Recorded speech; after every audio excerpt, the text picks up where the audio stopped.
Vamos lá, pessoal. A gente está discutindo aqui os processos de revoluções industriais atrasadas e o seu espraiamento para a Alemanha e França, né? A gente mostrou que, apesar de haverem os pré-requisitos, alguns pré-requisitos necessários para o avanço na industrialização nesses países, para o espraiamento da industrialização nesses países, esses pré-requisitos eram limitados, ou seja, a transição feudalismo-capitalismo estava em estágio mais avançado na Inglaterra do que nesse país. Ok. Nesse cenário, você precisa de políticas públicas muito fortes para incentivar o avanço no processo de industrialização, certo? Isso leva ao avanço na indústria têxtil. Porém, a indústria têxtil é incapaz sozinha de revolucionar as estruturas produtivas. Por quê? Porque o mercado internacional já era ocupado pela Inglaterra e a dificuldade de concorrer com a Inglaterra é patente. É claro, você está num processo atrasado, certo? Nesse cenário, como se dá a consolidação da revolução industrial nesses países? Ela passa pelo ampliamento do D1, ou seja, a gente está falando basicamente de ferrovias. As ferrovias são para esses países o equivalente ao que o mercado internacional foi para viabilizar a consolidação da Revolução Industrial Inglesa, certo? Então, a partir do D1, com diversos efeitos multiplicadores, eu vou bater no D2 nesse país. Ok, via salários, principalmente, via puxar outros setores, produtores de meios de produção, via infraestrutura e via integração territorial. Só que, ao avançar na industrialização por meio do D1, esses países vão se defrontar com uma dificuldade no que diz respeito ao financiamento. Por quê? A Inglaterra consegue avançar nesse processo de maneira a transitar do D2 para o D1. Eu vou ampliando a minha capacidade de acumulação a partir de bens de consumo e aí vou transformando esse processo. Não é um processo linear, é claro, mas tem essa relação de complementaridade liderada pelo D2. O problema é que as características de expansão do D1 são distintas do D2, ou seja, em geral, é necessário que o avanço no investimento no D1 ocorra antes da demanda. Então, eu preciso criar condições para expandir o D1 antes da demanda, a partir dos efeitos multiplicadores e até aceleradores derivados da expansão do D1, é o que eu posso viabilizar economias externas, a la Rosenstein-Rodin, que a gente vai discutir, e viabilizar esse processo, esse circuito lógico de acumulação de capital à escala ampliada. O que eu estou querendo dizer? É necessário criar o setor antes da demanda. Logo, o problema de financiamento começa a se colocar de maneira mais patente. Por quê? Porque é necessário, para se avançar, para se decolar na Revolução Industrial, é necessário estabelecer o D1, certo? Só que as condições de financiamento do D1 são incompatíveis com o nível de acumulação, ou pelo menos parcialmente incompatíveis com o nível de acumulação, com o nível de excedente gerado previamente no D2. Nesses países, Alemanha, França e Estados Unidos. Apesar que aqui a gente está concentrando em Alemanha e França, né? Mas vale de maneira geral. Na Inglaterra, não. Então, eu vou acumulando na Inglaterra no D2, isso pode se transformar por meio de políticas num avanço concomitante do D1. Nesses outros países, não. Então, eu tenho uma capacidade de geração de excedente e de acumulação característica do D2, mas para consolidar esse D2 a ponto de transformar uma revolução industrial, eu preciso avançar no D1, mas eu preciso financiar o D1. E o excedente que eu gero na indústria têxtil não ocupando o mercado internacional, não tendo uma posição central no controle de tráfico de escravos, é incompatível, obviamente, com a necessidade de financiamento para o setor D1.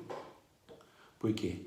Investimentos em ferrovias muito mais intenso em capital, longo prazo, preciso articular diversos setores, e aquela ideia clássica da professora Conceição Tavares, que remete lá à ideia do Rosenstein Rodan, de construir todos os andares do prédio ao mesmo tempo. Não dá para fazer aos poucos uma ferrovia, eu preciso construí-la de uma vez só. E para construir a ferrovia, eu preciso ter avanço em carvão, eu preciso ter avanço em metalurgia, eu preciso ter avanço em outras áreas da economia. Em construção civil, preciso ter avanço em materiais para construção civil, em engenharia, preciso ter um contingente de trabalhadores muito grande, preciso desapropriar as terras, preciso colocá-los para trabalhar durante bastante tempo até isso se viabilizar. Olha só, incompatibilidade entre as possibilidades de financiamento, a disponibilidade de excedente e a necessidade de financiamento. Isso começa a ficar patente para esses países de industrialização atrasada. Isso vai ser cada vez mais patente, principalmente para os países depois de industrialização tardia. Certo? Ok. Nesse cenário, como financiar esse processo? Industrialização tardia é aquela que ocorre na etapa oligopolista do capitalismo, né? Industrialização atrasada é aquela que ocorre na etapa concorrencial, como a gente está discutindo. Como financiar esse processo? Solução. Busca-se contornar o problema de financiamento a partir de diversas dimensões, com muito esforço. O primeiro delas, obviamente, ação estatal, muito claro. O Estado nacional, quando se consolidar na Alemanha, lá por volta de 1870, vai buscar estabelecer planos para a expansão ferroviária. Lembrando lá na discussão em alguns vídeos anteriores, no caso da Alemanha, pensado, articulado pelo List, por ter olhado esse processo nos Estados Unidos. Então, estabeleço planos de integração territorial, planos de articulação de investimentos complementares. O Estado avança nessa direção. O Estado oferece incentivos para a construção das ferrovias das mais diversas naturezas, oferece garantia da rentabilidade. Olha, vamos construir aqui, caso a rentabilidade não seja X, eu complemento essa rentabilidade. Oferece crédito de longo prazo, faço planejamento, garanto a rentabilidade, ofereço crédito para a construção das ferrovias e muitas vezes o próprio Estado constrói. Olha só, preciso atuar em todas as dimensões ao mesmo tempo. Planejar, articular, falar, olha, o caminho é esse, é por aqui que a gente vai. Eu garanto a rentabilidade desse empreendimento de mais longo prazo, eu ofereço crédito para financiar esse empreendimento e, além disso, eu também faço. Eu preciso atuar em diversas dimensões. Mas só isso é suficiente? Não, isso é o principal, mas só isso não é suficiente. Além disso, para financiar esse processo, os estados nacionais estabelecem bancos de investimento. Bancos de investimento. Tá lá o BNDES no Brasil. O BNDES é de 1952, né? Obviamente. Não é a mesma coisa, estou fazendo uma analogia. Os bancos de investimento. Então, eu vou financiar a partir de crédito de longo prazo, em montantes adequados, em taxas adequadas, o investimento de longo prazo que tenha um caráter de transformação da estrutura produtiva local.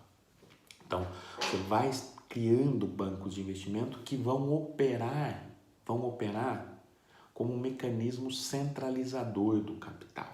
Essa é a lógica. Operar como mecanismo centralizador do capital. Cada vez mais os bancos vão se associar, aqui é o nascimento do capital financeiro, né? O capital bancário vai se associar ao capital industrial, para dar o que o Hilford chama de capital financeiro, e vai cada vez mais controlar o processo como um todo. Ou seja, eu tenho uma aglutinação grande de blocos de capitais no sentido de se fomentar o processo de financiamento. Uma centralização de capitais para contornar os limites ao processo de financiamento. Essa forma de financiamento vai dar origem a formas superiores de gestão. Então, a associação entre capital bancário e capital industrial vai dar origem ao capital financeiro e vai dar origem a formas superiores de organização. Ou seja, quando esse processo de revolução industrial atrasada tiver consolidado na Alemanha e nos Estados Unidos, eu vou ter uma forma de organização superior àquela vigente na Inglaterra. Então, a competitividade internacional desses países vai estar associada não apenas a uma suposta superioridade tecnológica, mas sim uma suposta superioridade na forma de organização. O fato da grande empresa estar associada ao Estado Nacional, isso vai ser mais no caso do Japão depois, né? A gente vai discutir.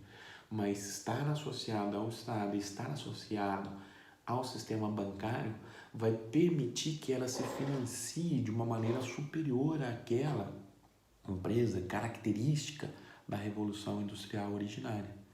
Vai permitir que ela tenha acesso a volumes de capitais maiores. Esse acesso a maiores volumes de capitais vai permitir que ela se organize a partir de uma lógica mais complexa da concorrência, que não é apenas a lógica da concorrência via preço. Uma lógica da concorrência via diferenciação, via avanço em direção a áreas com elevadas escalas mínimas de eficiência, via estabelecimento de barreiras críveis à entrada e por aí vai. Mas vou ter uma forma superior de organização, uma forma superior de financiar a expansão em escala ampliada, a reprodução do capital, dado a essa associação. O sistema bancário não vai ser apenas digamos assim, um azeite, um lubrificante para as relações de troca, como quer vender a ideia, a perspectiva ortodoxa. Ele não vai ser só um intermediador da poupança entre poupadores e demandantes. Longe disso, o sistema bancário vai ser um agente financiador desse processo, mas intimamente relacionado ao capital industrial. Vai estar intimamente integrado ao capital industrial. Ele vai ser um ator desse processo, ele não vai ser passivo. Dessa forma, já vai ficando claro, quando esse processo de industrialização estiver consolidado, quais vão ser as implicações no que diz respeito à divisão internacional do trabalho, como eu vou reorganizar, dada a forma de concorrência superior que está sendo gestada aqui. Então, voltando, preciso financiar o D1, financio bastante, com ação estatal, obviamente, planejamento, garantia de rentabilidade, financiamento e a própria atuação do Estado. Mas isso é suficiente? Não. Financio também com os bancos de investimento que estão nascendo, consolidando-se a partir da integração com o capital industrial também, que vai dar origem ao capital financeiro. Mas isso é suficiente? Não. É necessário outros elementos também para financiar essa expansão do D1.